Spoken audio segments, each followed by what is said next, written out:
Boa tarde.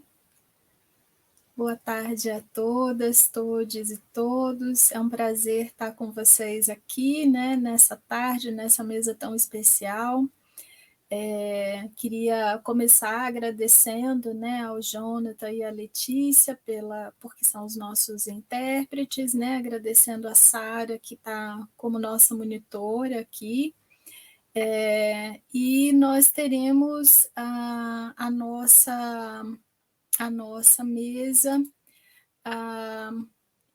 Nós temos como palestrantes o Emanuel Gomes Martins, da Estadual do Piauí, a Lívia Batista, da Federal da Bahia, e a Laura Amato, da Unila. Nós vamos falar sobre epistemes decoloniais, né, em tempos pandêmicos.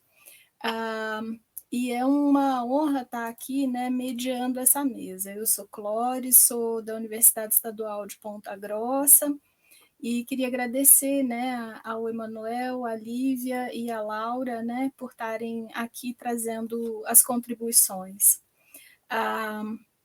Eu vou fazer a leitura, gente, das apresentações de vocês, né, e aí a gente tem a ordem, né? A gente definiu aqui nesse grupo a ordem, primeiro o Emanuel fala, depois a Lívia e, por último, a Laura.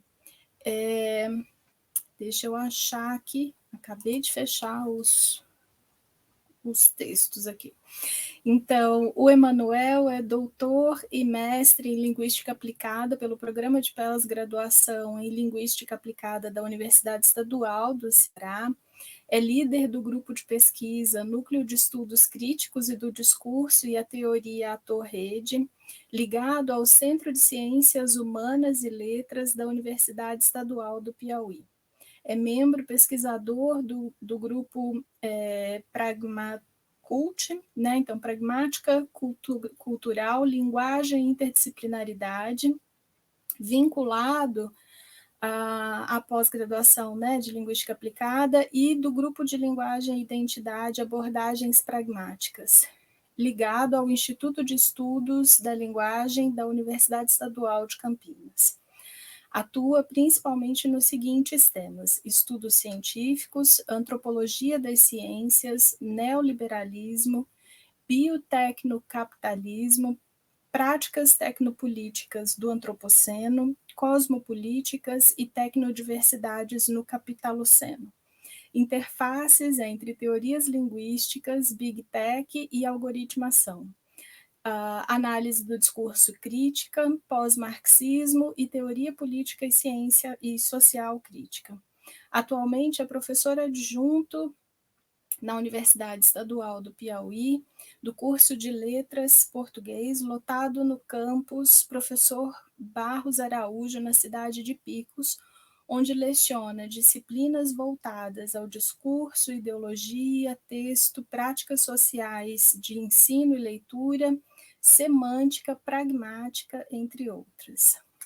A professora Lívia Batista possui licenciatura em espanhol pela Faculdade de Educação, graduação em letras pela Universidade de São Paulo, mestrado em letras pela Universidade de São Paulo, mestrado em educação pela USP, doutorado em linguística pela Unicamp e pós-doutorado pela Universidade Pompeu Fabra, Barcelona. Atualmente é professora associada na Universidade Federal da Bahia. Atua no programa de pós-graduação Língua e Cultura e no curso de Letras do Instituto de Letras da UFBA. Tem experiência na área de Linguística Aplicada, análise do discurso e educação, atuando principalmente nos seguintes temas: ensino e aprendizagem de línguas e formação de professores de línguas, bem como pedagogias críticas e decoloniais no Brasil e no contexto latino-americano. É autor e coautora de materiais didáticos impressos e digitais. Líder do grupo de pesquisa do CNPq Decolide, Decolonialidade, Linguagem, Identidade e Educação. Integra o GT Dampol, Transculturalidade, Linguagem e Educação. é membro do Comitê PIBIC de Linguística, Letras e Artes. Foi professora visitante na Universidade Autônoma da Baixa Califórnia e da Universidade Autônoma Benedito Juarez de Oaxaca, México, em 2019, investigando perspectivas críticas e decoloniais da linguagem no Brasil e no México. Foi professora também, visitante na Universidade Pompeu Fabra, em Barcelona, com foco em multiletramentos. A professora Laura Dias Amato é professora na UNILA, possui graduação em Letras pela Universidade Federal do Paraná, mestrado em Letras pela Universidade Federal do Paraná e doutorado em Letras por essa mesma universidade. Atualmente é pesquisadora associada do Centro Latino-Americano de Estudos em Cultura e professora adjunta da Universidade Federal da Integração Latino-Americana. É líder do grupo de pesquisa Linguagem, Política e Cidadania e membro do grupo de estudos interdisciplinares Políticas Linguísticas, Diversidade e Fronteiras. Tem experiência na área de linguística, com ênfase em linguística aplicada, atuando principalmente na área de formação inicial e continuada de professores de línguas adicionais estrangeiras, e seus principais interesses de pesquisa giram em torno dos seguintes temas: letramento crítico e ensino de línguas, currículo e transculturalidade, educação fronteiriça, praxis pós-estruturalista, pós-colonial e decolonial, vinculada a noções de discurso e representação. Então, feitas essas apresentações gerais, é um prazer estar com vocês e acompanhar vocês na mesa. Então, a gente passa agora à fala do Emanuel. Obrigado, Clóris. Boa tarde a todas, a todos e a todes. Saúdo aqui as professoras que comporão comigo a mesa, a professora Lívia, a professora Laura.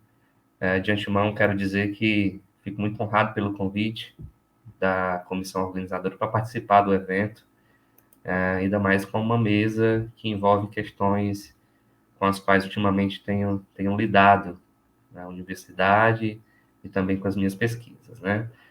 Então, eu preparei aqui uma apresentação em torno da episteme decolonial em tempos pandêmicos. Esse é o título da nossa mesa. Mas vou tratar de uma episteme decolonial ou de uma decolonialidade epistemológica relacionada à tecnologia ou à tecnologização das nossas vidas, né?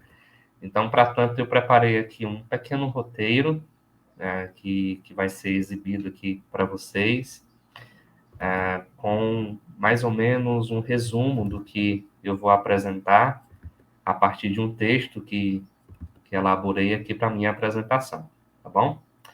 Então, o título da minha apresentação é Decolonialidade Epistemológica em Tempos de Monotecnologização da Vida, uma tarefa ao pensar.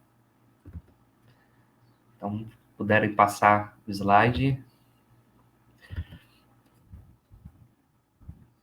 Bem, de início eu vou fazer um resgate de um texto famoso da área de linguística e também de um autor famoso, que é de um Emile Benveniste, um texto que faz 70 anos nesse ano de 2022. Eu vou partir desse texto e a partir da sua ideia de reversibilidade, reciprocidade, para tecer algumas considerações sobre o estágio atual do desenvolvimento de programas de aprendizagem de máquina, ou seja, de programas relacionados a softwares que aliam discussões, ou melhor, pesquisas da área de inteligência artificial e de linguística computacional.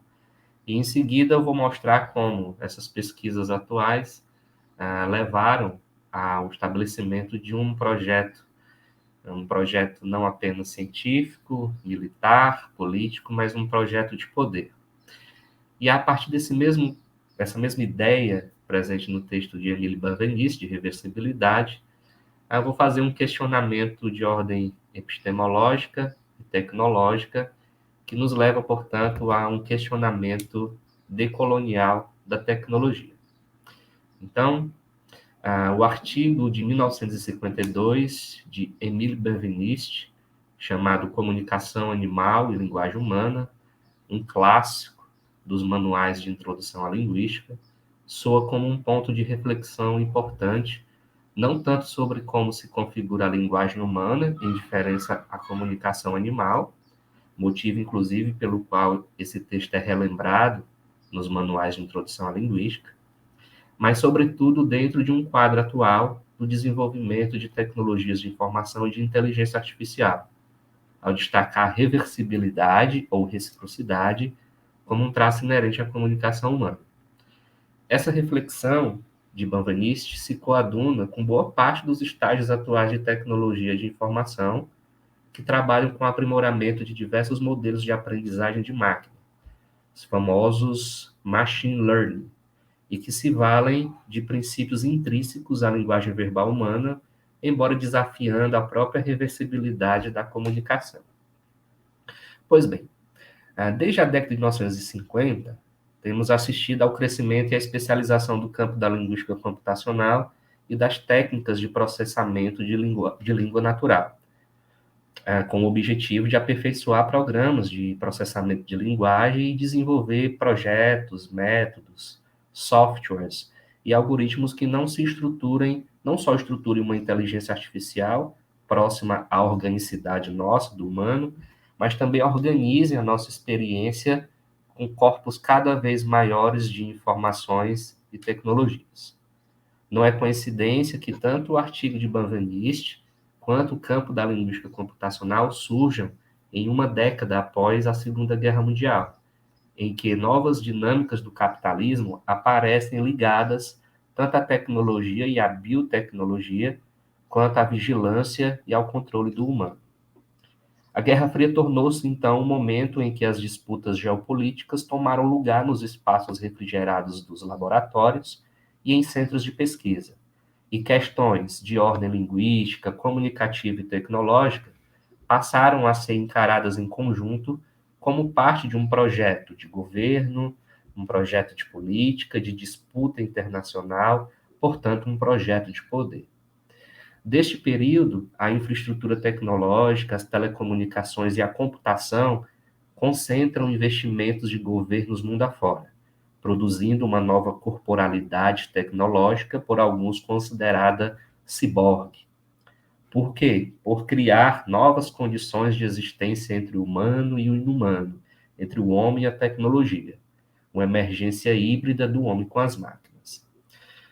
Como exemplo, agências e projetos como o DARPA e a ARPANET, respectivamente criadas em 1958 e 1969, são manifestações patentes nos Estados Unidos das disputas político-militares em que se encontram e cuja arena de embate se materializava nos laboratórios e centros de pesquisa, em busca de superioridade tecnológica frente a países e potências militares no mundo.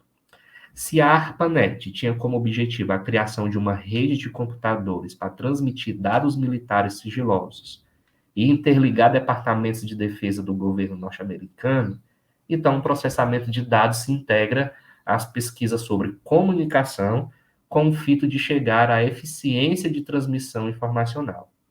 Nisso se inclui, e é nisso porque eu resgato aqui nessa mesa redonda, nisso se inclui as pesquisas na área de linguística que receberam no mesmo período uma forte influência advinda das teorias da comunicação. Pautadas por objetivos como medida da informação ou economia da mensagem, as teorias da comunicação se juntaram à linguística para não só solucionar problemas relacionados à telecomunicação, ao processamento de informação, à cibernética, à computação, como também aplicar suas explicações à descrição da linguagem verbal humana. Como exemplo disso, nós temos as propostas famosas de Bert Malberg, de Goffman, de Roman Jakobson, de Bateson. Todas essas propostas ou todas as pesquisas que esses teóricos desenvolveram desde a década de 50 foram pesquisas que receberam forte investimento governamental com o objetivo de levar a esse aprimoramento dos processamentos de informações. Roman Jakobson, por exemplo, foi peça fundamental para o desenvolvimento de algumas pesquisas relacionadas à telefonia durante o período da Segunda Guerra Mundial nos Estados Unidos. Então, as propostas desses autores colocam a comunicação mais próxima de como ela ocorre nas interações verbais humanas.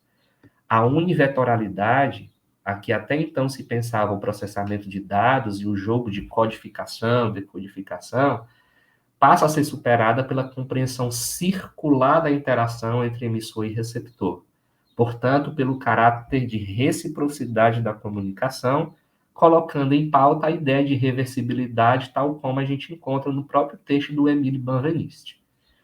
Ora, esse texto do Benveniste é baseado em estudos de Carl von Frisch, que é um professor de zoologia da Universidade de Munique, estudos da década de 20, de 1948 e de 1950.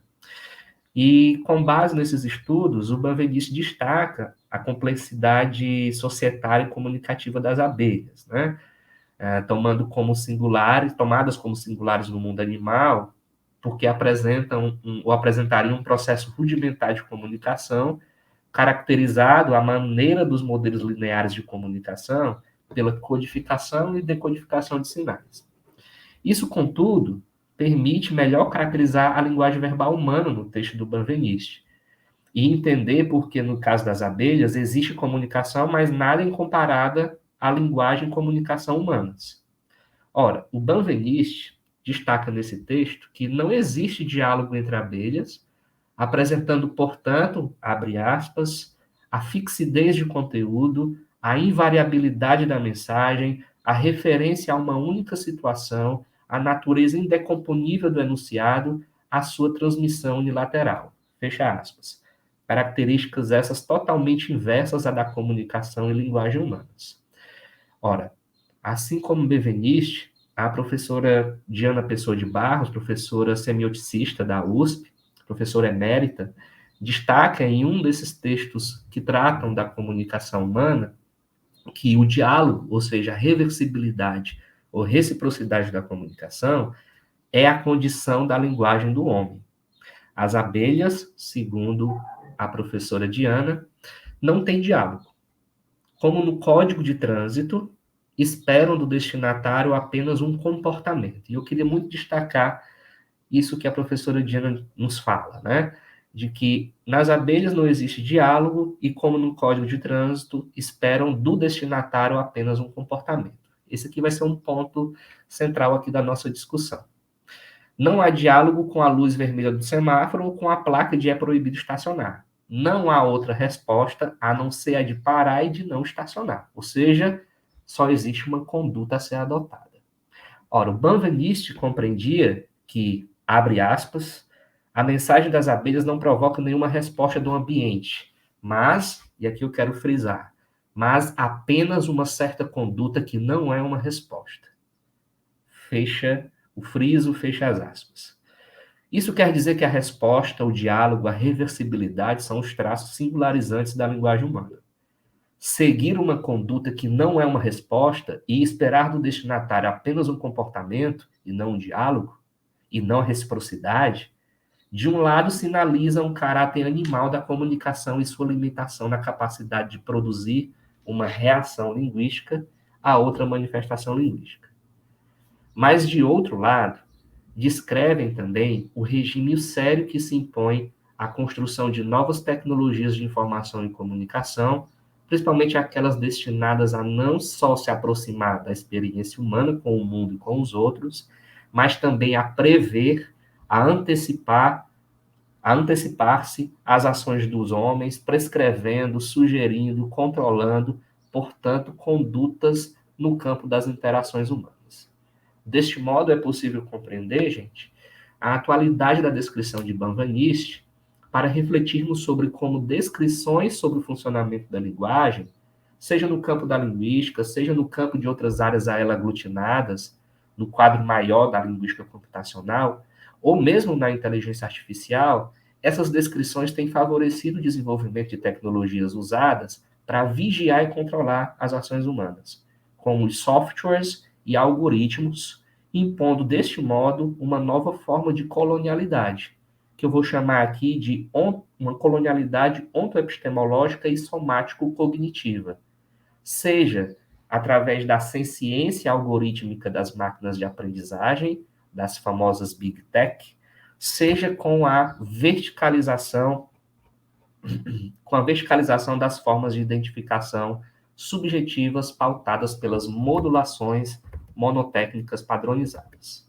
Eu vou passar aqui o slide para vocês acompanharem, então, a sequência do roteiro.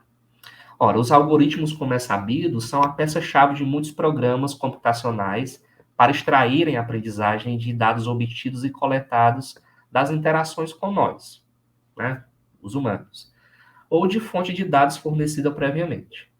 Programas e técnicas de aprendizagem de máquinas, machine learning, aprimoram-se e se aproximam de soluções pragmáticas e orgânicas do humano à medida em que são capazes de elaborar padrões estatísticos e matemáticos de dados e exemplos fornecidos por sua interface de uso.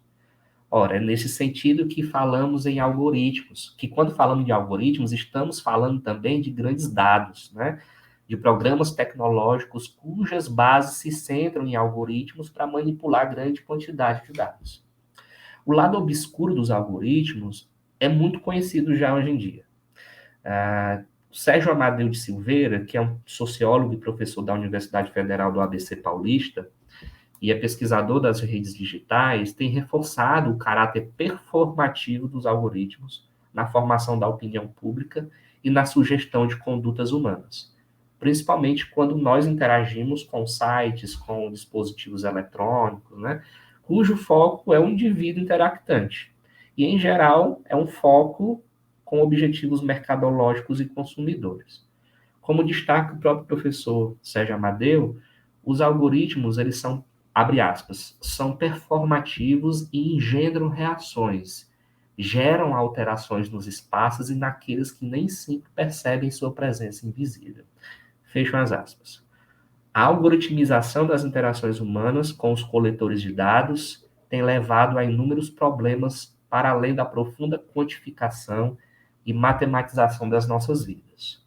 Os algoritmos preditivos, que são aqueles que numa variável temporal são capazes de fornecer padrões de comportamento e de prever as ações futuras, são a pedra de toque para os programas de inteligência artificial relacionados a processos de tomada de decisão e de controle de possibilidades de ação dos seus usuários.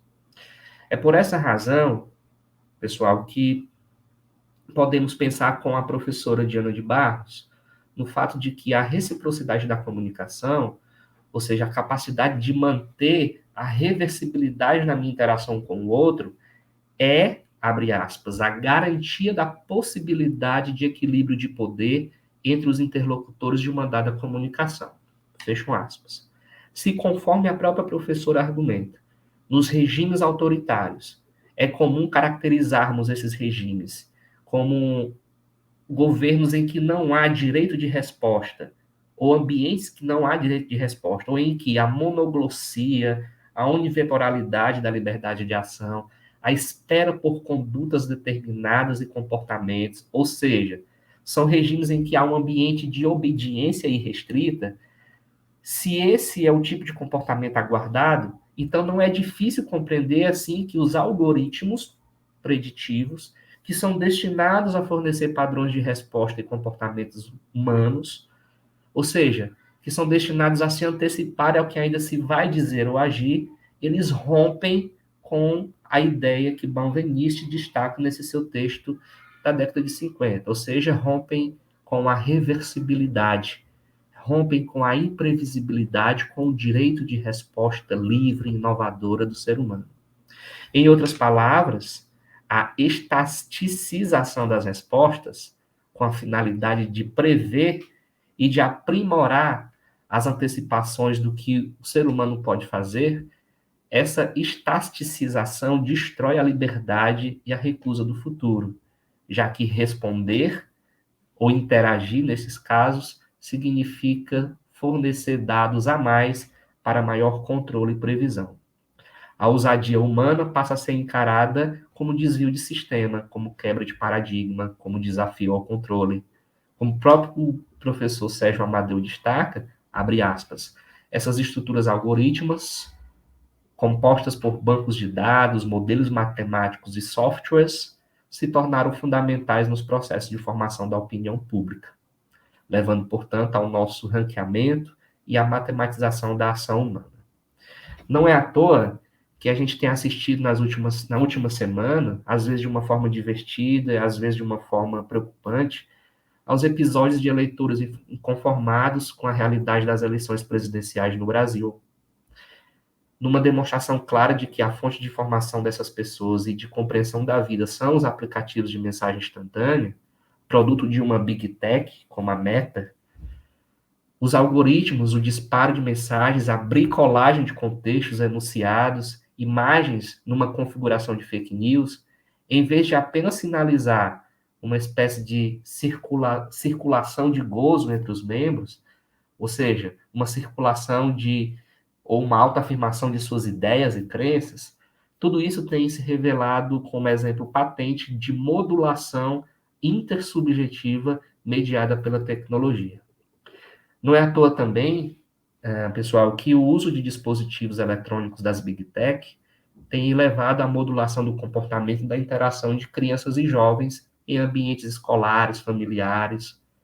Desde a pandemia, tem sido comum os relatos de professores com observações de pais e familiares, de crianças com uma postura linguística imperativa, autoritária, monoglóssica, ao interagir com seus professores e tutores.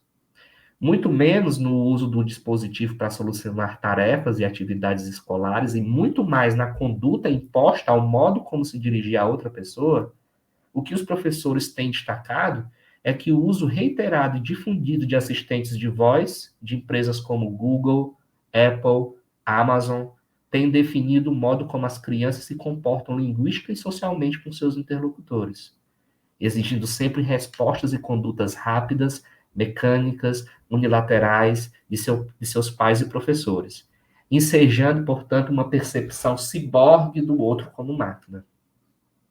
Isso nos leva ao encontro do que Deleuze dizia no início da década de 1990, abre aspas, a pesquisa sobre os universais da comunicação tem razões de sobra para nos dar arrepios. Talvez a fala, a comunicação estejam apodrecidas, estão inteiramente penetradas pelo dinheiro, não por acidente, mas por natureza. E aqui eu friso um trecho da fala de Deleuze.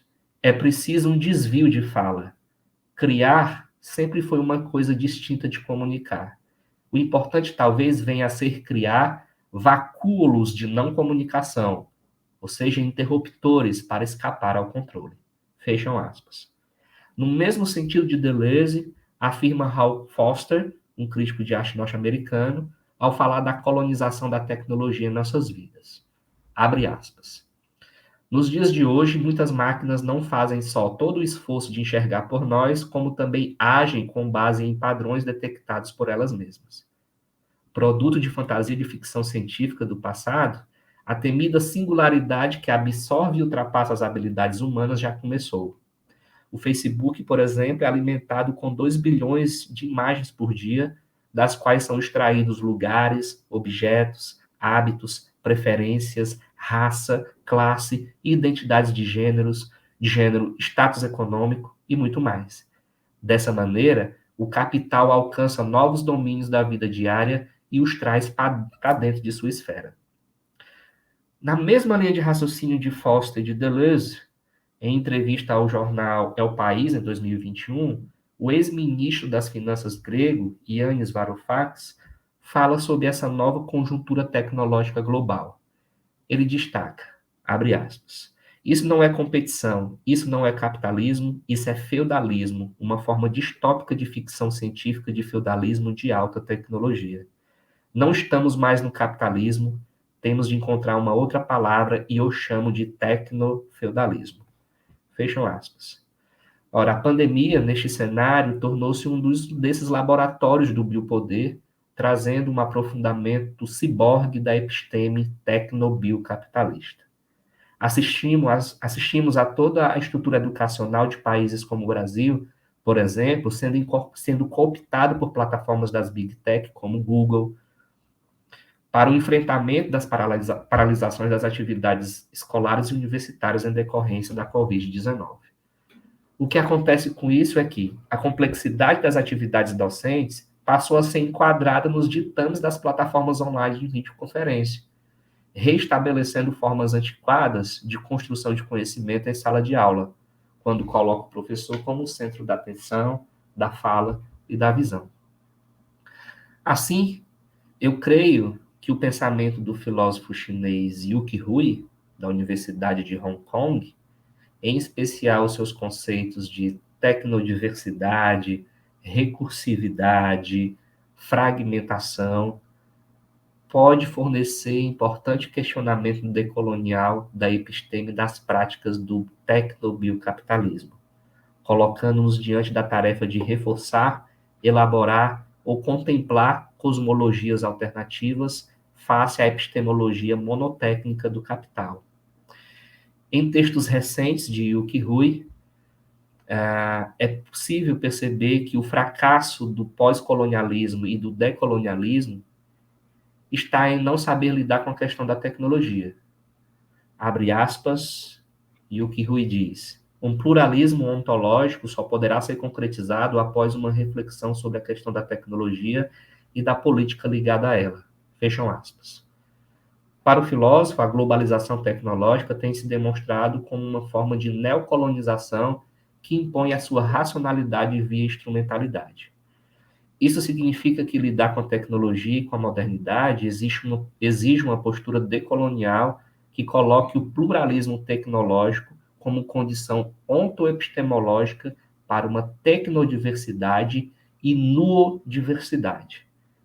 A questão neste caso não é tanto de decidir sobre abrir mão da tecnologia ou de defendê-la sob outros olhares, porque isso talvez ainda nos manterá na trajetória da cosmopolítica que subjaz e que sustém essa tecnologia que nós temos. Em geral, uma cosmopolítica europeia, americana, além de que isso serviria apenas ao aperfeiçoamento performativo do próprio sistema. Trata-se, com a tecnodiversidade enquanto questionamento decolonial, de uma proposta epistêmica que suscite a existência, a permanência, a resistência de formas de vidas locais, desaceleradas, substancializadas.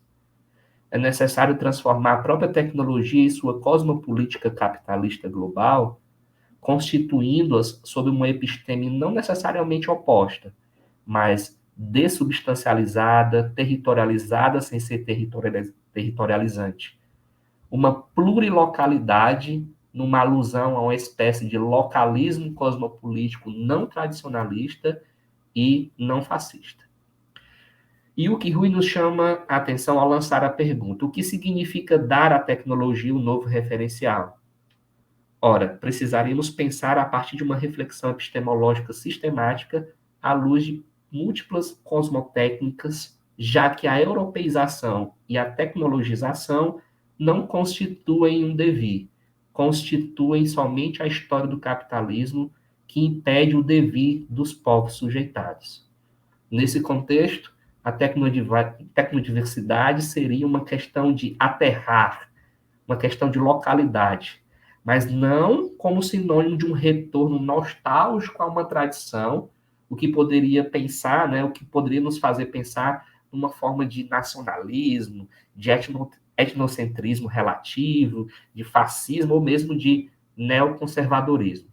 Mas sim, a tecnodiversidade seria um processo reflexivo e recursivo que nos força a possibilidade de reposicionar as tecnologias modernas e o engolfamento da vida e das subjetividades na lógica capitalista de mercado e de consumo. Assim, Yuki Hui nos propõe reposicionarmos-nos em nossas múltiplas localidades, de modo que elas e suas cosmotécnicas e cosmopolíticas inventem seus próprios futuros tecnológicos imunes à colonização sorrateira de nossos modos de vida.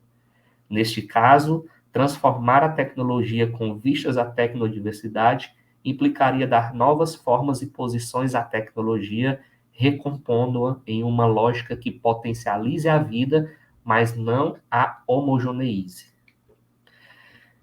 Portanto, para a guisa de conclusão da minha fala, trago aqui apenas uma citação do Yuki Rui, seguida de uma provocação. Abre aspas. Sugiro a fragmentação como resposta a essa realização da metafísica para que possamos rearticular a questão da tecnodiversidade, essencial a todos os projetos de diversificação, seja na biologia, na cultura, na geopolítica. Tanto a no-diversidade quanto a biodiversidade dependem da tecnodiversidade, que resiste aos esforços que pretendem sincronizá-la, reduzi-la a uma homogeneidade. Fragmentação significa, antes de tudo, desprender-se da convergência e da sincronização impostas pela tecnologia moderna, permitindo ao pensamento a divergência e a diferenciação. Fecham aspas. Portanto, para concluir aqui a minha fala, eu lanço uma provocação que se engancha aqui na minha garganta, mas que lanço para vocês como indicação de um novo pensar, sobretudo quando me recordo do que disse ainda há pouco sobre a noção de recursividade de Banvanist.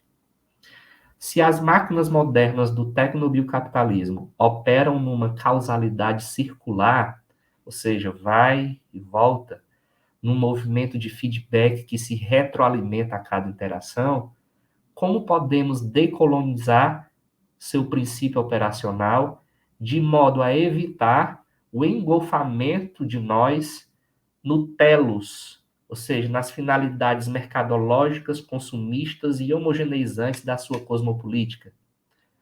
E, deste modo, criar um hiato na cidadania algorítmica.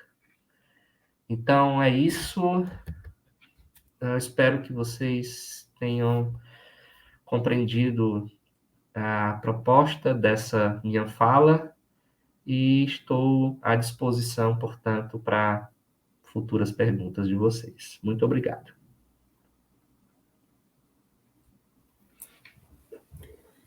Emanuel, muito obrigada. Muito provocativa a tua fala.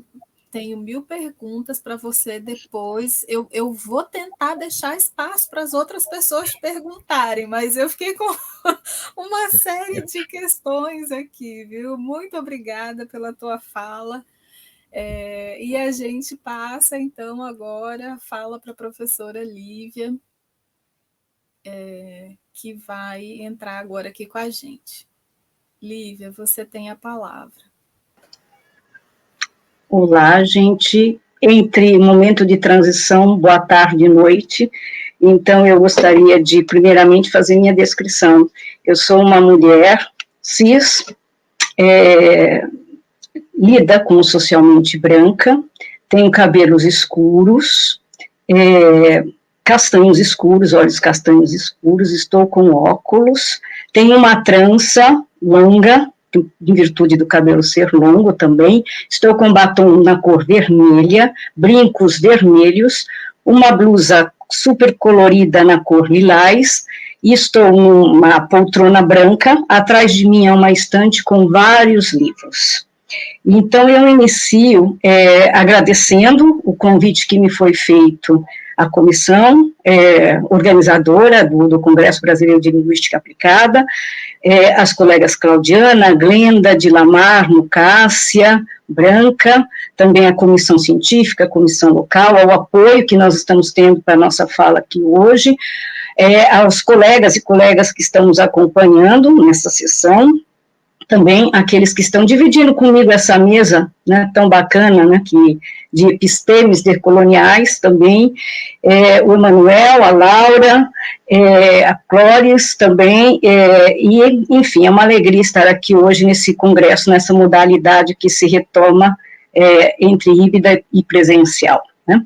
Então, a minha fala tem por título Movimentos Decoloniais Contracoloniais no Sul Global, uma Utopia.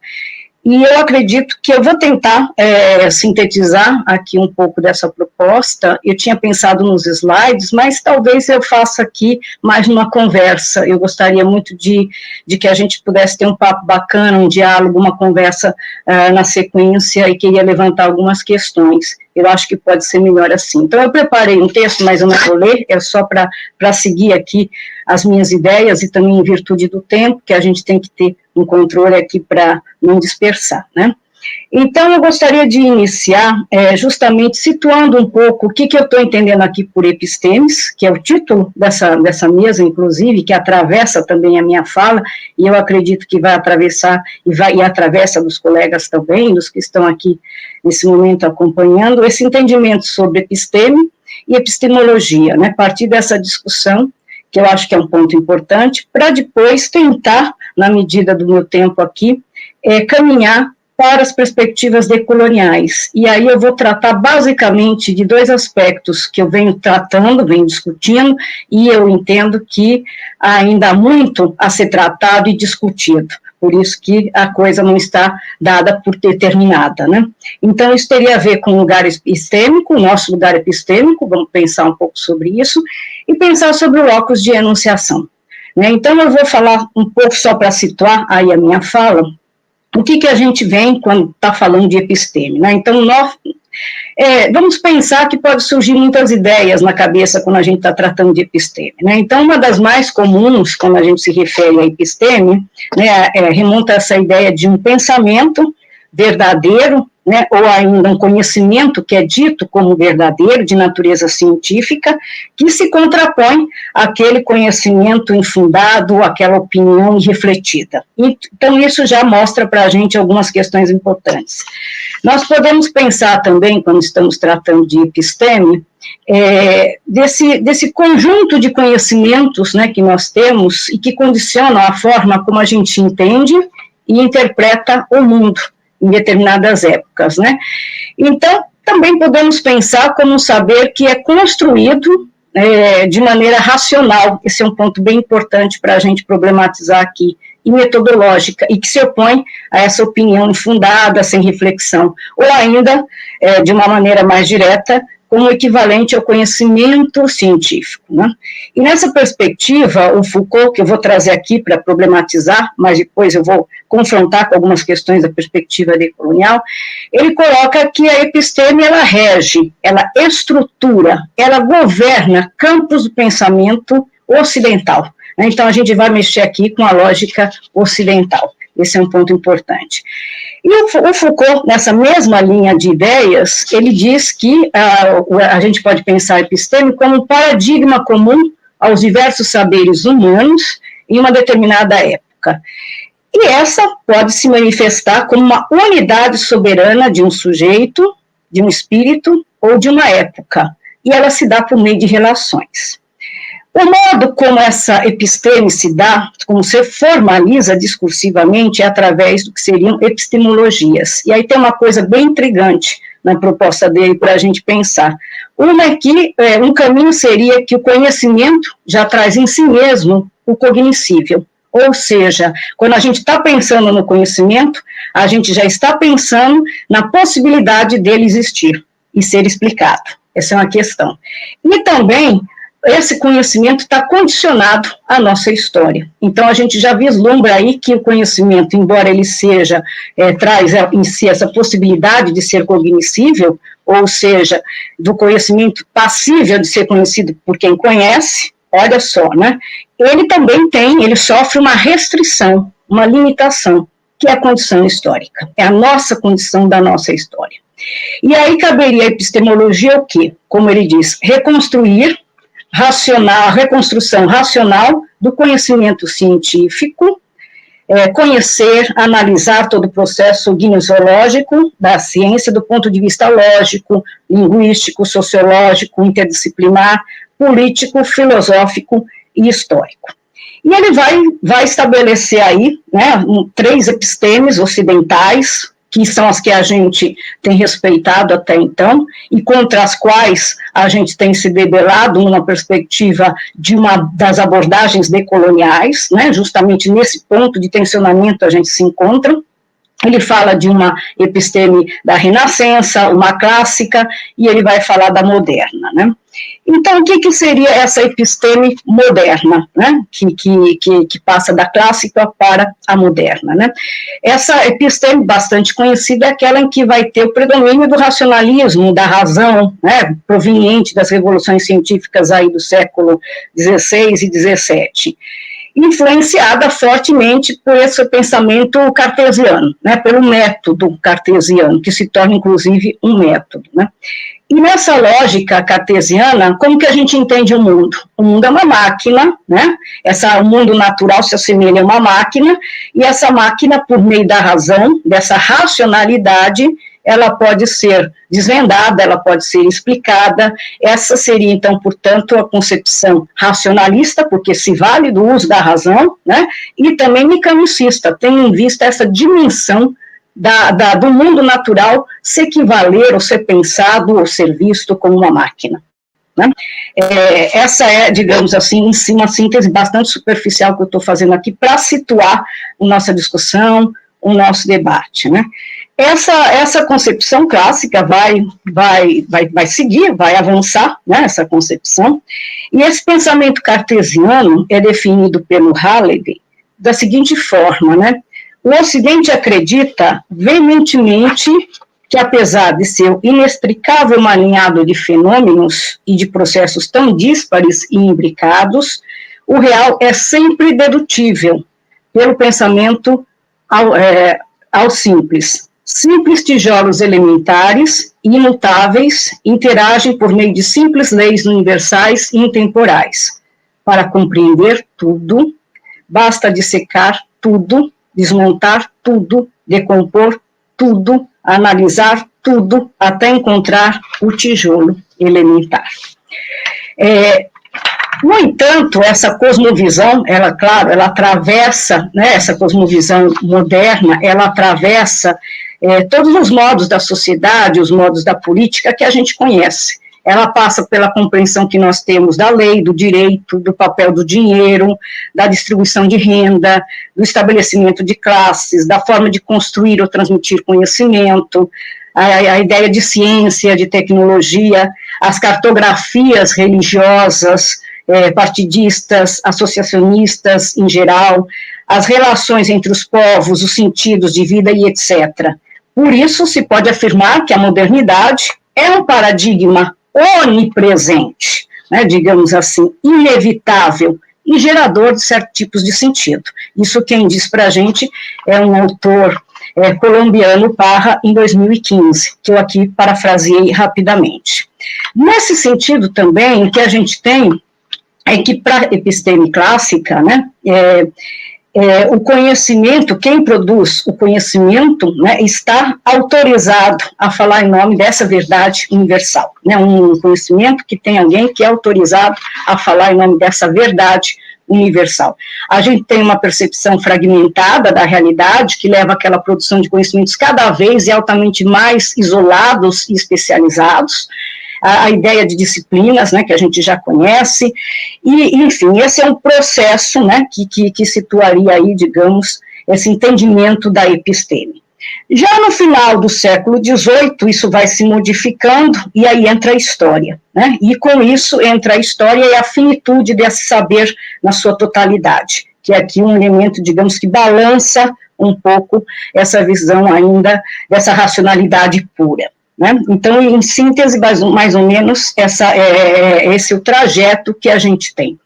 E o que opera esse modelo de racionalidade clássica que passa para a modernidade, que chega até a gente? Ela opera em alguns níveis. E um desses níveis, por exemplo, que é o que as perspectivas decoloniais vêm batendo de frente, é justamente com a necessidade de fazer e de trazer, né, aquilo que foi histórica, política, estética, humanamente apagado, ou excluído, ou uma tentativa de ser aniquilado, barrado desse processo de conhecimento. Então, o primeiro ponto, o primeiro movimento e o primeiro ponto que eu destaco é essa necessidade de situar o ego. Né? Então, houve um processo de apagamento do sujeito, em nome dessa universalidade, em nome dessa racionalidade. E com isso também, esse processo também incide nos processos de subjetividade, que depois eu chego lá e comento um pouquinho mais. Há também uma necessidade imperiosa, né, urgente, de situar as pessoas, situar os sujeitos, porque o apagamento também do sujeito e do saber, né, de quem produz esse saber, esse conhecimento, essa visão aniquiladora do outro, do outri, da outra, né, e a reprodução e a manutenção aí de um sujeito moderno, né, desse ego que foi invisibilizado. E também, nesse mesmo sentido, situar os saberes, né, porque os saberes são situados, são produzidos em conexão com as múltiplas histórias, com as perspectivas da história, o movimento contrário a essa negação da história, essa importância dos saberes e dos conhecimentos. Então, em síntese, o que a gente está vendo? Um movimento, né, que vai impulsionar no sentido de situar o ego, de situar os sujeitos, de situar os saberes, de situar em termos dessa racionalidade única que desapareceu, situar o sujeito que produz conhecimento e situar esse conhecimento desses sujeitos. Então, isso seria um ponto importante. E isso me leva, então, a pensar, né, o que a gente vem fazendo na pesquisa, né, com relação a esses movimentos epistêmicos, né, sobretudo nos últimos anos e, sobretudo, nesse período pandêmico que a gente está atravessando, e com todas essas questões que elas já existiam antes, mas, evidentemente, agora se tensionam muito mais, né? Então, isso é um ponto que eu gostaria de ressaltar.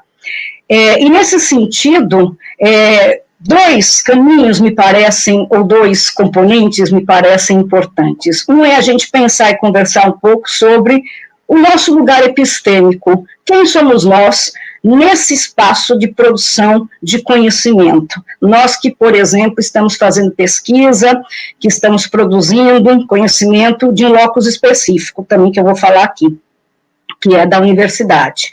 Então, a partir desse lugar epistêmico, nós sabemos que as universidades têm sido focos de grande resistência de produção de conhecimento, tem sido foco também de resistência, sobretudo às questões políticas, ao mundo político, não tem sido refratário a isso, e nós sabemos também que a universidade é um espaço formal de produção de conhecimentos.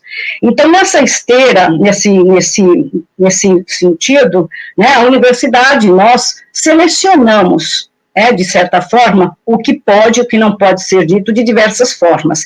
E quando nós fazemos isso, nós também acabamos por selecionar aquilo que não pode e que não vai ser dito, né? E também nós nos colocamos como os doutores do saber, as doutoras do saber. Então, nós também exercemos aí um poder, né, de definir o que nós autorizamos como produção de conhecimento. Então, a gente precisa refletir, sim, sobre o nosso lugar epistêmico, compreender também qual é o nosso lugar epistêmico. Né? Falar, por exemplo, desse lugar com relação aos tensionamentos que nós estabelecemos com aqueles conhecimentos que são tidos como inúteis, conhecimentos menores, como não saber. Isso é uma questão de trazer esses saberes, de incluí-los aos nossos discursos ou nas nossas práticas de pesquisa. Então, será que a gente está avançando? Será que a gente está, de certa forma, modificando esse cenário dessas práticas? Né? Como isso está se materializando nas nossas práticas, nos nossos enunciados? Nós estamos normalizando determinados saberes, estamos normatizando determinados saberes também, que estão muito afinados com esse projeto da modernidade, colonialidade, dessa racionalidade única.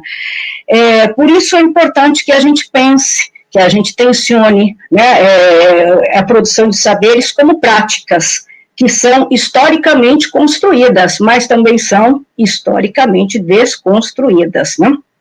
Porque elas vêm de algum lugar, ou de um certo lugar, né, e que esse lugar também é ocupado por pessoas, por certas pessoas, né.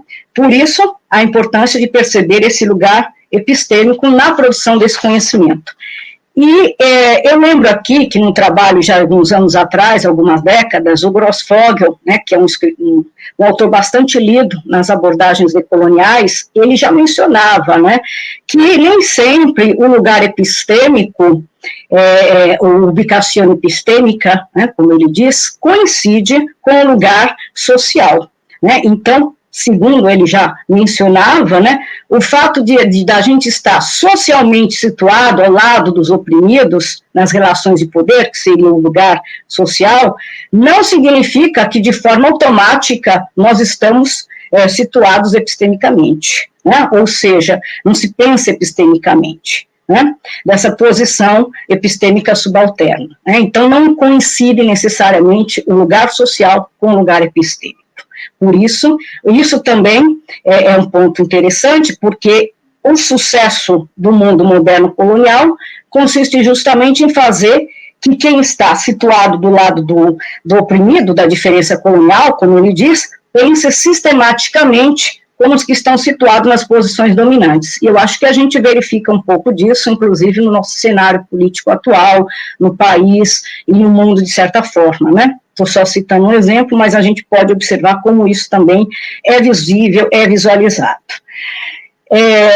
Dentro desse emaranhado de coisas que eu estou trazendo aqui para discutir, né, há uma relação, me parece importante, né, que nós não podemos deixar de fora do nosso lugar epistêmico, né, e já que ele difere desse lugar social, né, como a gente toma a palavra, né? E a tomada da palavra, ela tem sido uma coisa muito bacana nas perspectivas e abordagens decoloniais, né? Eu acho que tem sido, dentro dos movimentos, algo que tem caracterizado muito fortemente as perspectivas e abordagens decoloniais, no meu modo de ver. Como que a gente toma essa palavra dentro desses movimentos decoloniais? Ela pode se materializar de diferentes formas, ou seja, a gente se colocando, né, na ideia do lugar de fala, né, que é um ponto que já vem sendo bastante discutido aqui, né, nós temos aí toda uma discussão bastante profícua sobre o lugar de fala, ou ainda colocando a fala num dado lugar ou em muitos lugares, né, ou ainda materializando num espaço discursivo, na forma do que eu estou denominando aqui, um locus de enunciação. Nesse sentido, né, o locus de enunciação, ele tem uma importância, né, o Parra, que eu citei um pouco antes, esse autor em 2015, ele diz o seguinte do locus de enunciação, que não se trata simplesmente da importância dele no nível descritivo, em torno de quem diz, mas sim do plano hermenêutico crítico do porquê, causas, para que, finalidades, e desde onde, ou de onde, posicionamento, se diz. Ou seja, a partir de que estrutura de significação se desenvolve a existência, se elaboram categorias, se enunciam juízos, se legitimam relatos para compreender os mundos, sujeitos e as suas relações. O locus de enunciação, então, né, já como a gente vai assim antecipando, né, nas palavras do próprio Grossfogel, né, não é só uma questão dos valores sociais na produção do conhecimento, ou o fato do nosso conhecimento ser sempre parcial. O ponto central é que o locus de enunciação quer dizer a localização geopolítica e corpo político do sujeito que fala. Então, o locus de enunciação traz isso, ele situa esse ego que foi cindido nessa tradição da episteme moderna. Na filosofia e nas ciências ocidentais, o sujeito que fala sempre está escondido, se disfarça, se borra, se apaga. Então, para mim, eu entendo o locus de enunciação como esse espaço geopolítico em que os sujeitos enunciam, e como nesses são apagados os lastros da localização social, política, histórica dos sujeitos e seus diversos atravessamentos de gênero, classe, etnia, raça, por exemplo, com a instauração de um ego não situado e universal. Por isso, então, a importância da gente pensar o locus de enunciação, o nosso lugar epistêmico, quando a gente está discutindo questões relacionadas a esse nosso fazer pensar decolonial na pesquisa no campo aplicado. Esse movimento, né, do locus de enunciação, eu ainda continuo, né, eu sugiro que ele é central, porque ele propõe contradiscurso, ou seja, práticas contrárias a essa ordem hegemônica, por explicitar como sujeitos desenham uma cartografia outra, em que demandam a inversão do lugar de fala, legitimando esse lugar de forma corporificada, demarcando os atravessamentos de classe, gênero, sexualidade, etnia e raça. Portanto, o locus de enunciação pode ser entendido, pode ser pensado aqui como um dispositivo epistêmico-ontológico da ordem da produção de conhecimento, mas o conhecimento sempre é produzido por sujeito, né, em algum território, em algum espaço, para a gente simplificar um pouco, né, a discussão, e praxeológico, através de práticas e de ações, né. Corporifica um espaço de enunciação situado historicamente no sul global, um espaço ocupado por sujeitos subalternizados para a concretização de ações e práticas de resistência, ou mais amplamente de insurgência e de decolonialidade. Por isso, né, a necessidade, eu penso, né, e proponho, assim, tenho pensado como esses caminhos para essas epistemes decoloniais e essa crítica que vem sendo feita e que é necessária também que seja feita, a necessidade cada vez mais forte da gente pensar, né, a produção de saberes para além dos muros acadêmicos. Isso, evidentemente, não é uma novidade enquanto discurso, enquanto desejo, mas ainda enseja alguns investimentos éticos, humanos, políticos, muito constantes e duros na sua efetivação, na sua prática, né? O que não é novo como proposição, mas ainda se depare com questionamentos e recuos na prática. Isso sugere, né, esse desejo de superar uma racionalidade fechada e universal com a reapropriação dos espaços de saber, desse latifúndio de saber, tomar a palavra, tomar esse latifúndio, esse espaço de saber que foi desapropriado o sujeito. A ideia aqui de latifúndio de saber é do Arroyo, né, de 2015, e ele retoma em outros momentos, né, mas eu estou trazendo aqui justamente porque é uma imagem clara e bastante forte nesse sentido de se apropriar desses terrenos, desses territórios de saber também, de alguma forma, que os sujeitos também não sejam desapropriados dos seus territórios de saber. É nesse sentido que eu estou tensionando aqui. Isso supõe que pensar em pesquisadores e pesquisadoras que aprendam com os ditos saberes menores e inúteis, com o falso saber, com o não saber, com aqueles saberes que são historicamente subalternizados, bem como as pessoas que o produzem. Nessa direção, é um saber incompleto, é um saber histórico, é um saber contingente, que demanda igualmente não ser o dono, não ser a dona da verdade ou das verdades, por essa ser um processo de construção e desconstrução constante. Pensar em pesquisadores e pesquisadoras que constantemente se indaguem acerca do seu lugar social, do seu lugar epistêmico, esse processo constante de indagação, que possam problematizar e ser problematizadores da verdade, né, tida como não acabada, que situem o ego, que não reafirme a superioridade desse ego universal que vem sendo reafirmada, estando com e caminhando entre agentes, entre as pessoas, e não na frente delas, né, percebendo, sintonizando com essas fontes vivas de conhecimentos e saberes. Pesquisadores que possam reconhecer e fortalecer a diversidade de culturas, de memórias, de identidades, de universos simbólicos, dos sujeitos como produtores de conhecimento, de culturas, de valores, de história, procurando aí a concretização desses saberes, de diálogos mais horizontais. E eu acredito também na necessidade, eu já estou aqui caminhando para o final, né, de um movimento de humanizar a pesquisa, né, e eu tenho defendido isso em alguns trabalhos, no sentido de que é importante que a pesquisa também se enganche, né, nessa luta de reumanização, que na verdade é uma luta das perspectivas e praxes decoloniais, anticoloniais ou contracoloniais desde sempre, né. Então, esse humanizar a pesquisa também significa engajar-se nessa luta, né, de reumanização, e é também contra a objetificação das pessoas e dos sujeitos.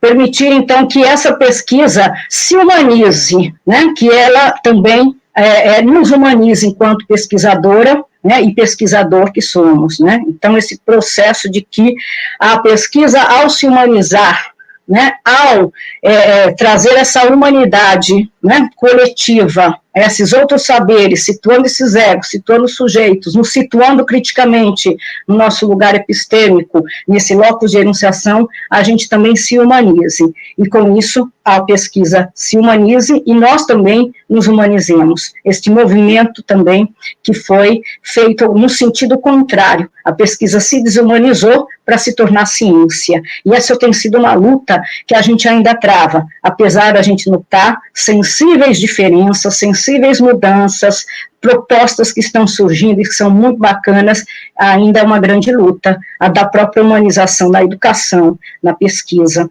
e não deixa de ser diferente. E eu vou passar aqui, né, para as minhas palavras finais, para não estourar o meu tempo, né, eu penso e proponho também alguns princípios para a gente debater e pensar nessas possibilidades de construir, de propor, né, a decolonialidade como um viés provocativo, provoca, sacode, né, isso a gente sabe, mas também é um projeto propositivo, também sabemos disso. Então, nesse sentido, alguns princípios que podem desnortear, né, já que a gente está aqui lutando contra a catequese epistêmica, que é um conceito que eu venho desenvolvendo já há algum tempo, só toco de passagem aqui, então, nesse sentido de desnortear, né, de romper com esse norte-centramento, que é também fruto ainda de uma certa subalternidade epistêmica. Então, um dos princípios seria a humanização como prática e ação política no ensino e na pesquisa, já me reportei rapidamente a ela, né, anteriormente, a descolonização do ser e do saber, poder como praxis, a criatividade e a sensibilidade contra as diferentes formas de ser, viver e pensar, e suas ressonâncias na produção de conhecimento, a imersão de subjetividades outras e do ego situado no lugar desse ego universal, a reafirmação da natureza inacabada do ser e do conhecimento, a reafirmação de ensinamentos e desaprendizagem epistêmicas engajadas com o sujeito e com o mundo, a pluriversalidade de saberes e conhecimentos em lugar desse saber universal e desse sujeito universal de saber, o comprometimento com a justiça social e cognitiva, a pluralidade de vias para a pesquisa, realizada no campo aplicado, a aderência a uma política e ética da vida e com a vida na pesquisa. E eu vou finalizando, a visibilidade da alteridade e superação da diferença como anormalidade, tendo-a como combustível para as mudanças no mundo, a percepção das colonialidades e a proposição de um agir estratégico contra as múltiplas colonialidades, no sentido de identificá-las, criticá-las, interrompê-las, como parte de um pensar-fazer decolonial na educação e na pesquisa no campo aplicado. São mudanças, né, que têm a ver com essa proposição de epistemes outras, que vão abrindo passo para mudanças no meio acadêmico, entendendo o nosso lugar epistêmico, entendendo o nosso locus de enunciação, na pesquisa, na sala de aula, no e com o mundo, na minha cosmovisão e na minha vida. Por fim, eu gostaria de concluir, passando minhas considerações finais, ressaltando a necessidade de atentar e atender para a demanda demandada. O conceito de demanda demandada é uma coisa que eu já venho defendendo e propondo, eu não vou me estender aqui, mas eu chamo a atenção para essa importância da demanda demandada, é um conceito-chave. Nessa direção, em pensar como romper formas de dogmatização, essencialismos que sempre retornam, esse movimento parece que sempre retornam, que se fazem presentes, abrindo-nos para descontinuidade, pluralismo, rupturas. Isso me leva, por fim, a sugerir que a formação, não achei melhor termo, estou trazendo para o debate, né, de pesquisadores e pesquisadoras, precisa estar inserida em um contexto social, político, cultural, estético, humano que supere a obediência epistêmica, por um lado, e, por outro, que seja capaz de fortalecer, de participar ativamente na proposição de vias outras para a produção desse conhecimento. Então, eu encerro aqui a minha participação, agradeço a escuta de vocês e fico aqui disponível para os comentários, debates, perguntas que estejam aí, que possam surgir, tá certo? Obrigada.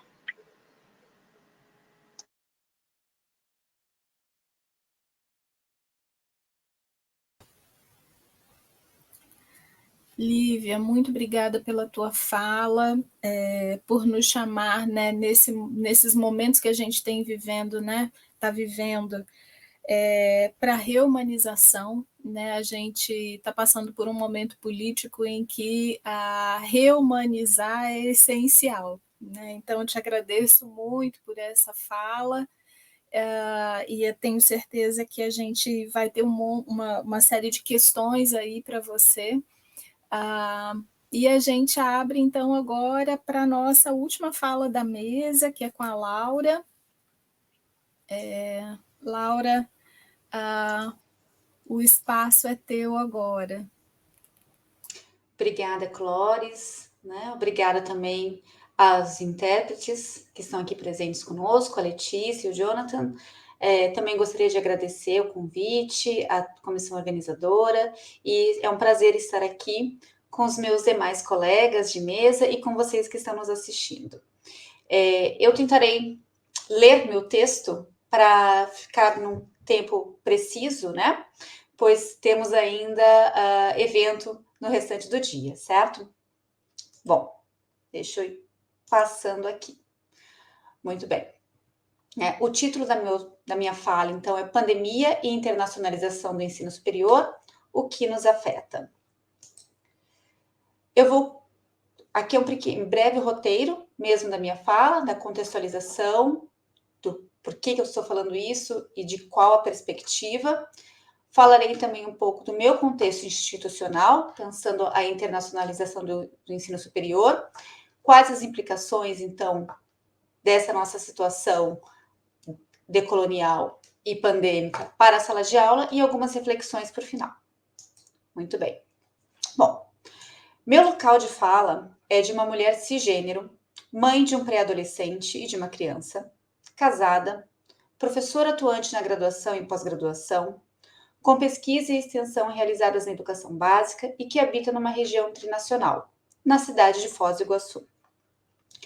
E por que resolvi contextualizar minha fala?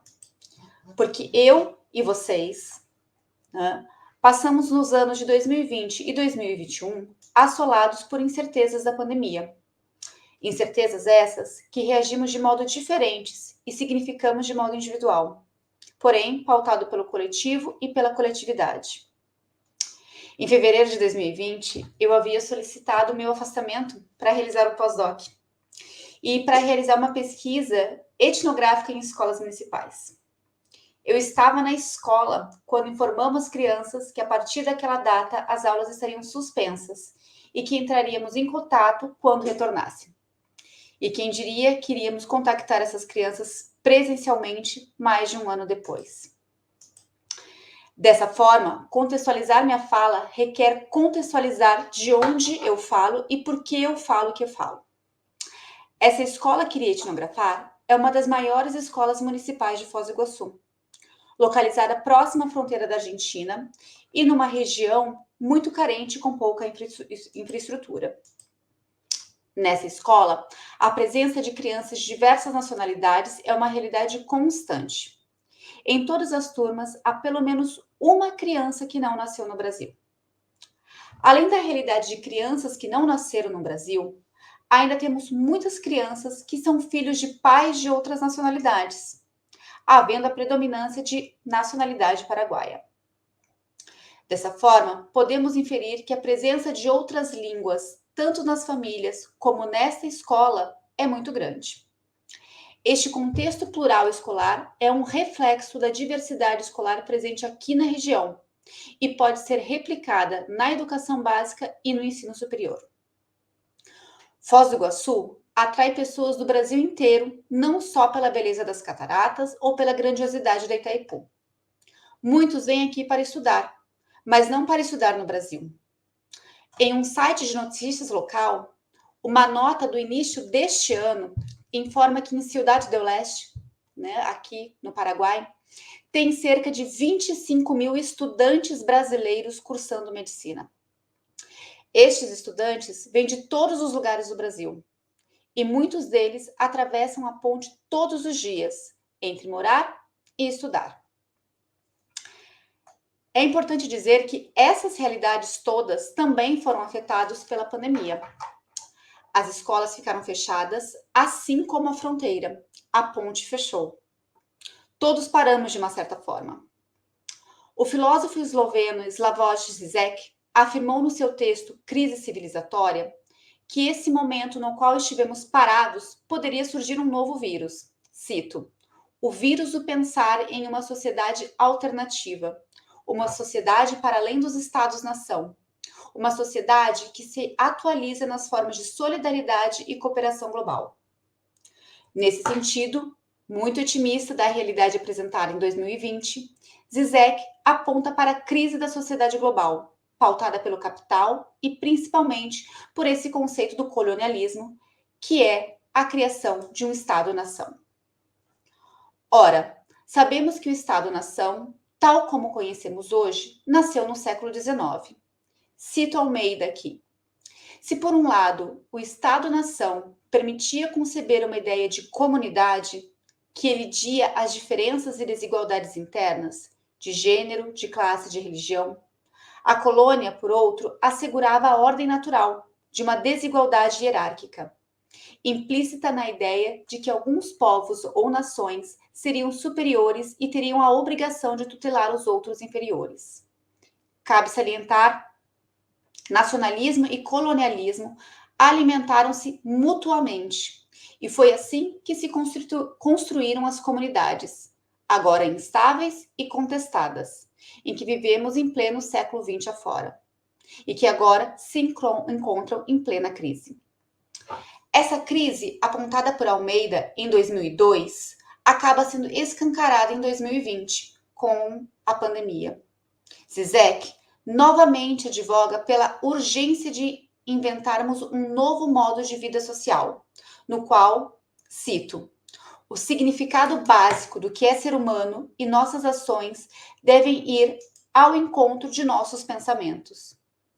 Talvez hoje devemos inverter a 11ª tese de Marx sobre Feuerbach. No século XX, tentamos mudar o mundo de maneira rápida demais.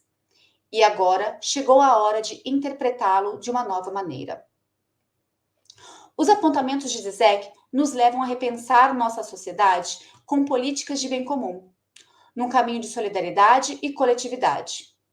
Ou seja, conforme seus apontamentos, cito Loureiro, que afirma: precisamos pensar em um campo político, intelectual, pedagógico, crítico e decolonial, fundamentalmente como um esforço para compreender o momento histórico em que estamos inseridos, além de uma busca por superação do paradigma capitalista moderno que desumaniza e submete pessoas e conhecimentos outros. Ora, repensar outras lógicas não é e nunca foi atual. Žižek aponta que devemos ir para além dos Estados-nação. Porém, isso já é algo há muito concebido e realizado por grupos indígenas, que não estão sujeitos a este conceito colonial. Silvia Kuzikank, já em 1986, questionava o discurso e prática hegemônica do desenvolvimento para a implementação do Bien Vivir. Cito Buzek. Para Silvia, os termos mudam, mas a lógica de exploração não. E essa exploração se sustenta na democracia representativa, que se baseia principalmente na representação de partidos políticos. Silvia nos provoca a pensar uma democracia representativa para além dos partidos políticos, que fosse compatível com a diversidade. Nessa democracia, os grupos e lutas anticoloniais teriam representação, as elites seriam minoria e o autogoverno passaria a ser uma realidade. Para Silvia Kuzikank, há uma geografia ampla e sagrada que não se traduz em um território nacional, ou em um estado. Segundo ela, haveria nas especialidades existentes uma identidade masculina, chamada mapa, e uma identidade feminina, chamada tecido. A identidade mapa, mais circunscrita e definida, e a identidade tecido, mais permeável e dinâmica.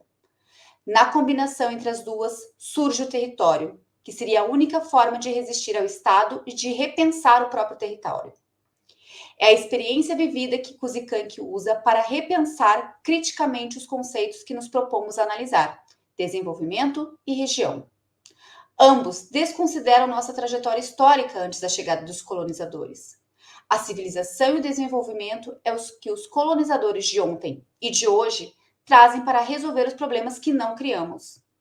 As especialidades que vão se construindo e reconstruindo no e pelo poder nos limitam e materializam sonhos que não são os nossos, mas passam a ser. Budzki completa dizendo que Kuzikank afirma que precisamos conceber nossa própria genealogia do conhecimento, sem sobrevalorizar o conhecimento acadêmico em relação às outras formas de conhecimento. Para ela, não estamos em condições de falar de pensamento decolonial nem pós-colonial.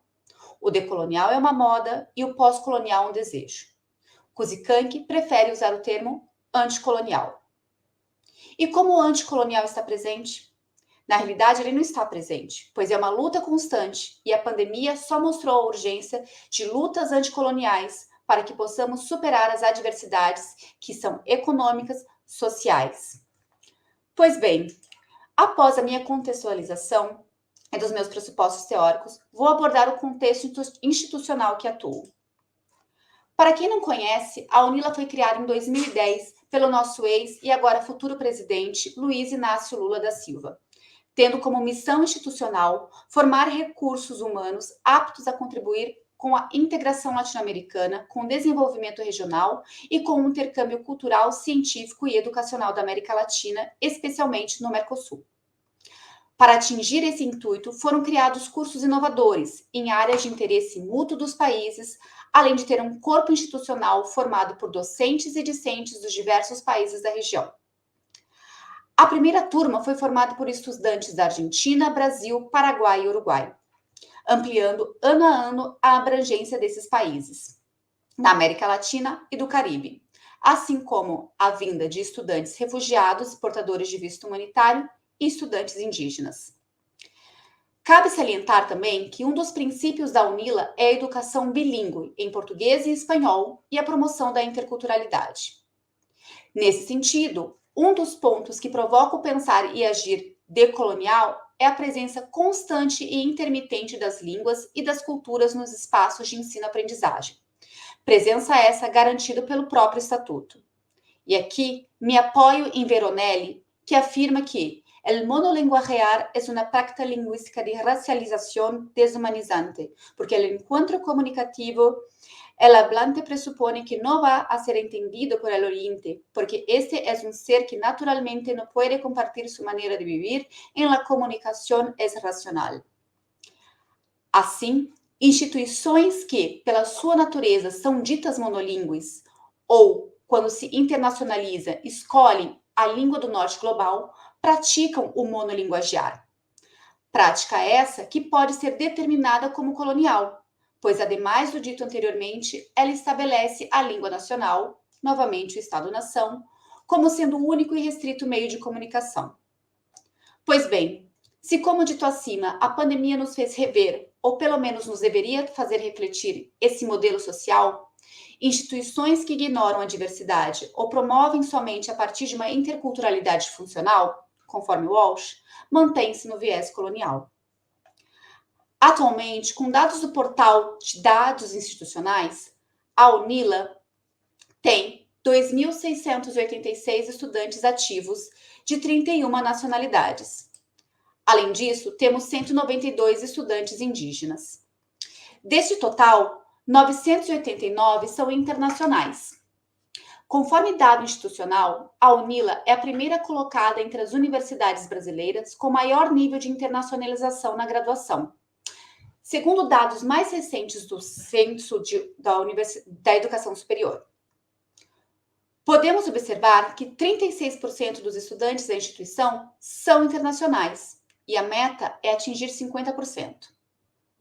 Entre as diferentes nacionalidades, a presença maior na instituição é de estudantes haitianos, seguido por colombianos, paraguaios, peruanos e venezuelanos. A UNILA, assim como todas as instituições nacionais, sofreu invasão durante a pandemia. Porém, como podemos observar nesse gráfico, não é muito diferente da média das outras instituições. Cabe destacar que durante o ano de 2020, as atividades foram suspensas e disciplinas foram oferecidas de modo não obrigatório de forma online, assim como as disciplinas do ano de 2021. Neste período, muitos estudantes retornaram para suas casas e os fusos horários diversos, necessitando ajustes nos horários de aula. E aqui não vou entrar no mérito das dificuldades técnicas e tecnológicas que passamos, pois todos nós passamos por isso. Pois bem, como essa diversidade toda é encarada em sala de aula? Para iniciar a conversa, quero citar José Marín, que diz: a perspectiva intercultural aplicada na educação e em outros domínios das ciências humanas se refere à interação, à reciprocidade, à interdependência e ao intercâmbio, que regem as relações entre cultura e compreensão do mundo. O processo de ocidentalização do mundo tem posto igualmente falsas oposições entre modernidade e tradição, entre cultura oral e cultura escrita, e tem privilegiado um tipo de inteligência e uma maneira determinada de construir conhecimento. O processo de exclusão que tem determinado em sacrificar um enorme patrimônio cultural e coletivo. Os conhecimentos do saber oficial institucionalizado pela cultura dominante não compreende muitas coisas, somente um pequeno território do saber real. Toda a riqueza dos saberes da vida cotidiana, que fazem parte da educação tradicional, por exemplo, foram excluídos das instituições e a cultura oficial imposta pelo Ocidente é o que permeia. Nesse aspecto, cabe destacar que o contexto plural da UNILA busca a contra-hegemonia. Porém, destaco aqui uma afirmação de Menezes, que é um docente nosso da instituição. Grande parte dos e das estudantes da UNILA se posicionam de forma crítica frente ao eurocentrismo curricular. E são estes e essas que travam uma luta diária pela realização da interculturalidade, entendida esta como a derrubada de preconceitos do racismo, do machismo, regionalidade, nacionalidade, sexismo, LGBTQIA+, fobia, dentre outros. Festas e reuniões, convívios em repúblicas estudantis, fazem com que as culturas diferentes de cada região da América Latina e Caribe sejam conhecidas e reconhecidas, para dar passo às suas práticas e à admiração por parte de estudantes que, por sua vez, se posicionam com orgulho frente à sua ancestralidade. Mas essas posturas decoloniais não têm posicionado como hegemônicas. Continua dentro de cursos com propostas inovadoras, a ocupação de vagas por professores, por profissionais que colocam de forma relevante os saberes tradicionais, eurocentrados, numa clara posição hierárquica frente a saberes outros, disciplinas outras, que acabam ficando na periferia. Acreditamos que a UNILA obedece às regras institucionais, lineamentos internacionais que o Banco Mundial, entre outros organismos, coloca para serem praticados em prol do sistema capitalista. Acaba a citação de Menezes. Tal ideia já era afirmada por Araújo, também docente da instituição, que via como um desafio a valorização da pluralidade. Cito: produzindo aprendizagem significativa que leve ao alcance dos macro-objetivos propostos pelo projeto da universidade. Deveria ser a busca sinérgica do corpo docente. Assim, percebemos que o desafio está em trazer a decolonialidade na formação docente, assim como formar docentes decoloniais que foram formados em instituições colonizadoras. Nesse aspecto, cabe a pergunta: qual abertura há mesmo para o anticolonial, aquele que os estudantes nos revelam diariamente? E aqui cito Kuzikank, quando diz que este dilema colonial foi planteado crudamente por Spivak, quando se perguntava: Pueden hablar los subalternos en un país de sorderas coloniales? Quizás valdría la pena invertir la pregunta. ¿Pueden escuchar las élites dominantes lo que dicen los subalternos cuando hablan? Quizás aquí el porqué de la lucha simbólica y de la propia violencia como lenguaje. E a partir dessa citação vem a minha reflexão. Podem os professores escutarem o que os estudantes dizem? Esse período de arrefecimento da pandemia do Covid-19 nos leva a pensar numa volta à normalidade. Esta que não existe mais. E como nos diz Krenak, tomara que não voltemos à normalidade. Pois se voltarmos é porque não valeu nada a morte de milhares de pessoas no mundo inteiro. E se não devemos voltar à normalidade, não devemos também voltar a práticas colonizantes e colonizadoras. Devemos ter como práticas cotidianas o exercício anticolonial, proposto pela diversidade que nos apresenta cotidianamente em sala de aula, a qual questiona o status quo. Bom, finalizei com muita rapidez, né? Pois justamente temos a continuidade do nosso evento. Obrigada.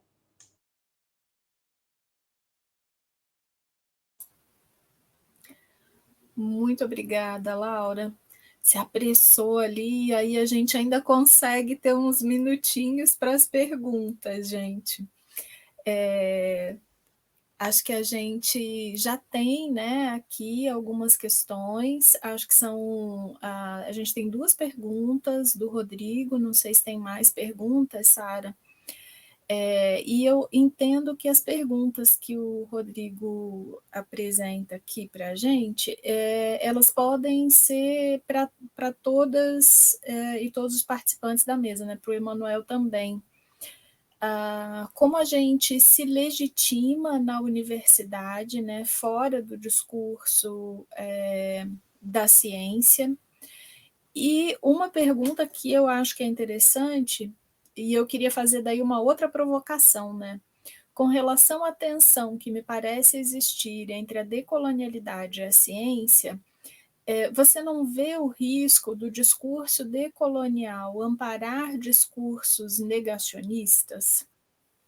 E aí eu acho que eu queria acrescentar, né, a provocação aqui, a pergunta do Rodrigo, que é um pouco o que a gente considera, né, como conhecimento legítimo e o que a gente legitima e deslegitima. A gente tende a trazer para a discussão, né, do decolonial como conhecimentos deslegitimados, conhecimentos que são indígenas, né, conhecimentos que são conhecimentos negros, né, epistemologias negras, mas talvez a gente pudesse perguntar que outros conhecimentos, né, talvez associados aí com conhecimentos populares, a gente deslegitima no espaço acadêmico, né? Se a gente pode, por um lado, amparar discursos negacionistas, será que a gente não pode desamparar o que a gente tem chamado, né, de senso comum, ou o que a gente tem chamado de saberes tradicionais, né, populares, não tradicionais, mas populares? Então, eu queria deixar essas perguntas para a mesa, né? Acho que cabe aqui para a nossa discussão. Oi, Clóris, a gente tem um tempo bem limitado, né? Eu vi aqui, porque são questões que realmente não daria para a gente, no tempo que tem aqui, discutir tudo isso, não, né? Não, eu só vou começar dizendo pela última, emendando já na primeira, em virtude do tempo, e eu acho que a primeira e a segunda aqui repetiram, né, como a gente elas se repetem, assim, não para não tomar muito a palavra, né, eu não sei, eu acho que tudo na vida é risco, né, quando ele coloca aqui o risco do discurso decolonial de amparar discurso negacionista, tá aí, tudo é risco, tudo vai ser arriscado, né. eu acho que também a forma como é interessante, como o entendimento que vem sendo construído, desconstruído sobre decolonial, né? Anticolonial, decolonial, contracolonial, ultracolonial e etc. Eu acho que uma das formas mais bacanas, eu sempre faço as coisas meio ao contrário, né? Então seria a gente pensar assim, que esse é um risco que a gente vai correr, né? Então eu sempre dou um exemplo do lado da corda, né? Que lado que você está puxando essa corda, né? Então, você vai ter esse movimento do decolonial amparando discursos negacionistas, você vai ter uma apropriação do discurso construído midiaticamente como decolonial por muitas mídias também, e até academicamente, mas eu acho que o que vai acontecer é justamente a pluralidade, a pluriversalidade de perspectivas, por isso que eu digo abordagens e perspectivas decoloniais, esse é o caminho. Se a gente está pensando, né, numa coisa só, né, num engessamento só para entender tudo isso, fica complicado. Então, eu penso que um risco sempre vai existir. E a gente tem que pensar que o decolonial não é moda, é um modo. Né, é o modo como você está fazendo ou não fazendo as coisas. Sobretudo, pensar, fazer decolonial, né, a praxis. Então, eu vejo mais ou menos por aí, né? Esse processo, a gente vai sempre correr esse risco, né, evidentemente. E quem está afinado, quem tem essa percepção, né, de que lugar social, de que lugar epistêmico está falando, né, está ali produzindo, vai evidentemente demarcar e vai enfatizar. Eu acho que a gente precisa ainda discutir muito a decolonialidade, né, ainda precisa discutir. Né, e esse pensamento não é único, né, porque a ideia de um pensamento único, e a crítica faz sentido, é o pensamento ocidental, a decolonialidade é um pensamento, epistemipraxis, né, então o fato dela não ter sido elevada academicamente é que negou a uma episteme subalterna ou marginal, né, mas é pensamento, sim, né, então é uma coisa complicada, não vou falar muito, não.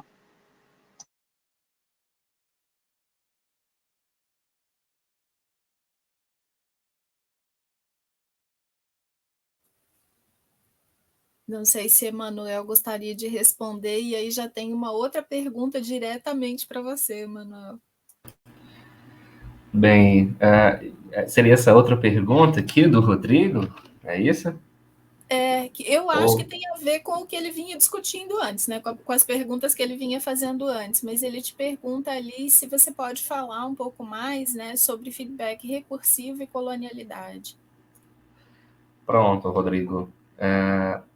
Na minha fala aqui, pode em alguns momentos eu ter falado muito apressadamente, eu tentei destacar que os algoritmos preditivos, que são esses programas que organizam as interações em sites, em dispositivos eletrônicos, até mesmo aqui, diante desse programa que estamos usando, dessa plataforma que estamos usando, se alimentam ou de bases de dados previamente, né, fornecidos, ou então através dessa interação com seus usuários, né?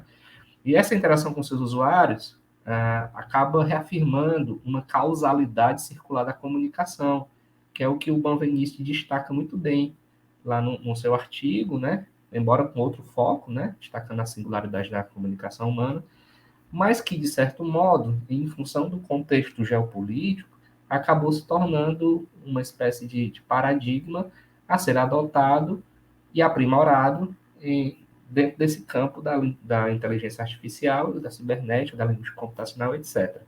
Então, através da interação com os usuários, né, gera uma espécie de feedback que se torna recurso depois para o próprio algoritmo para prever ainda mais o comportamento do usuário. Então, o usuário nunca consegue escapar, digamos assim. Eu estou pensando no usuário aqui, o usuário desses dispositivos tecnológicos, né? Vamos pensar o celular, por exemplo, né? As redes sociais, né? Então, as redes sociais estão sempre prevendo ali. Você vai, por exemplo, buscar, fazer uma procura, uma busca. Já tem ali uma espécie de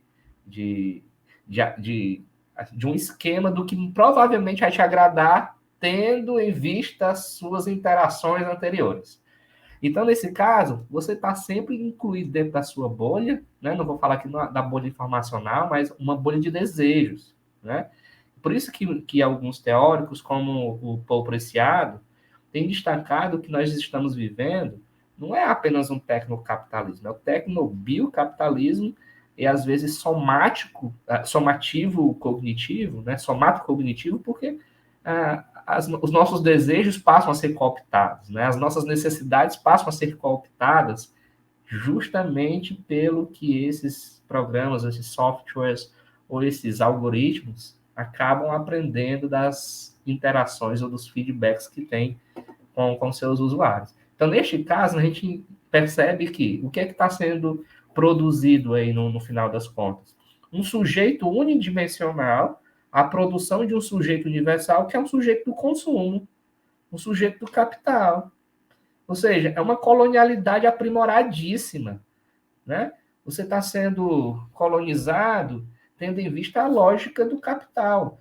Por isso que o Ian Varoufakis fala, é um tecno-feudalismo, porque é uma forma de servidão jamais inimaginável. Então, não tem liberdade aí sendo prevista nessas formas de interação. Por isso que resgatei ali o Deleuze, o Yuki Rui, para a gente tentar pensar como é que é possível subverter esta lógica, como é que é possível criar um vácuo de não comunicação, ou como é possível criar um hiato dentro dessa cidadania algorítmica, porque, do contrário, a gente vai entrar numa idade das trevas, de consumo e de aprimoramento do capitalismo. Né? Eu não sei se consegui responder a sua pergunta, Rodrigo. Gente, eu acho que nós precisamos encerrar. Vamos, sim. Você colocou aqui um comentário, né, sobre desumanização mesmo dentro de praxis ditas decoloniais, né? Eu vou só rapidamente dizer o seguinte, eu acho que a gente também precisa se ver como um produto da colonialidade, né? Então, a subjetividade nossa é uma subjetividade moderna, né? Então, o que a gente está buscando é uma mudança de um outro ethos da subalternidade, porque a subalternidade foi uma construção moderna, né? Então, da subalternização e da subalternidade. E a desumanização fez parte do projeto moderno, né, porque ele foi ancorado na racialização, racismo e desumanização, né, esse foi um dos pontos mais fortes, e o projeto civilizatório, né, o primeiro projeto de racismo foi o genocídio na América, né, esse foi visto como genocídio, hoje a gente pode ler como racismo. Então, um projeto de racismo sistemático, inclusive. Aí, quando a gente pensa, a gente está recuperando uma subjetividade nossa que vem sendo forjada com base na desumanização, e ela vem nos atravessando. Então, primeiro, a gente também precisa se humanizar, e isso é importante, enquanto pesquisadora que somos, né, é tocar esse processo nosso de humanização também. Mas tudo é risco, né, vai sempre haver esse risco, com certeza. Com certeza, que bom. Teu comentário, Lívia, obrigada. Emanuel, Lívia, muito obrigada. Letícia, Jonathan, muito obrigada. Sara, muito obrigada. Foi uma mesa muito proveitosa e a gente convida todo mundo, né, para a palestra com o Luiz Paulo Moita Lopes, que vai falar sobre desejo, solidão e migração, exercícios escolares em uma paisagem semiótica com práticas homoeróticas. A gente se encontra virtualmente e algumas pessoas o privilégio, né, de poderem se encontrar presencialmente lá com o Luiz Paulo. Um abraço, gente, uma boa noite.